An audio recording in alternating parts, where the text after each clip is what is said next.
Leo John பால் டைரக்ஷன்ல விஜய் ஆண்டனி மற்றும் அஜய் திஷான் சேர்ந்து நடிக்கிற படம் தான் மார்கன். இந்த படத்தை இப்ப தியேட்டர்ஸ்ல ரிலீஸ் பண்ணிருக்காங்க. இந்த மார்கன் படம் எப்படி இருக்குன்னு பார்க்கலாம். ஃபர்ஸ்ட் இந்த படத்தோட கதை பார்க்கலாம். இந்த படத்தோட கதை என்னன்னா, படத்தோட ஆரம்பத்துல குப்பை தொட்டில கருகிய உடலா ஒரு பெண் சடலம் கிடைக்குது. யார் இந்த பெண்ணுன்னு இன்வெஸ்டிகேஷன் பண்றதுக்காக மும்பைல இருந்து நம்ம விஜய் ஆண்டனி தமிழ்நாடுக்கு வராரு.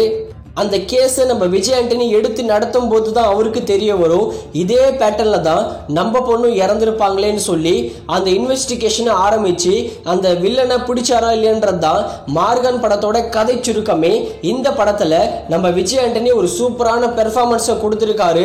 ஆனா அவரையும் தூக்கி சாப்பிடுற மாதிரி அஜய் திஷான் ரொம்பவே சூப்பரா நடிச்சிருக்காரு.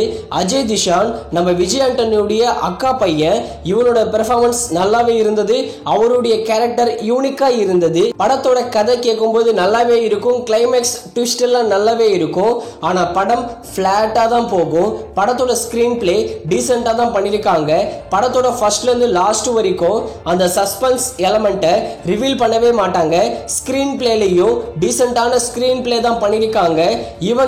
இவங்க ஆர்டிஃபிஷியலான பண்ண விஷயங்கள் எல்லாமே நல்லாவே இருந்தது. அந்த மேக்கப் எல்லாமே நல்லாவே இருக்குன்னு தான் சொல்லணும். பிஜிஎம் மற்றும் சாங்ஸ் டீசென்ட்டா இருக்கு. படத்துல ஃபர்ஸ்ட் ஹாஃபோ செகண்ட் ஹாஃபோ ஒரு டீசென்ட் லெவல்ல தான் இருக்கும். கிளைமேக்ஸ் ட்விஸ்ட் மட்டும் தான் நல்லாவே பண்ணிருப்பாங்க. இப்போ விஜய் ஆண்டனிக்கு லாஸ்டா ரீசெண்டா வந்த படங்களை கம்பேர் பண்ணும்போது இந்த மார்கன் படம் ஒரு நல்ல படம்னே சொல்லலாம். மார்கன் படத்துக்கு நாங்க தர ரேட்டிங் 5க்கு 3 கொடுக்கலாம். அதுக்கு ஏத்த படம் தான் இந்த மார்கன்.